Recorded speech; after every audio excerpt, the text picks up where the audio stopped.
在折腰的世界里，宋主要化身为聪慧果敢的小乔，将少女的灵动和谋士的智慧关联融合。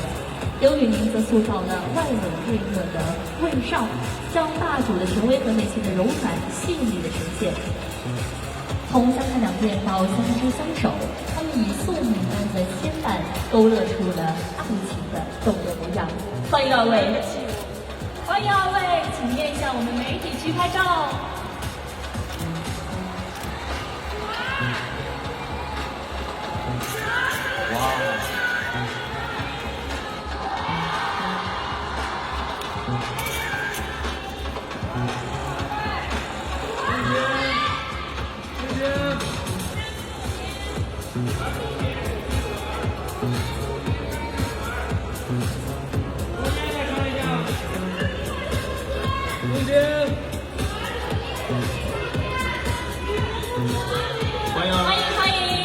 欢迎二位。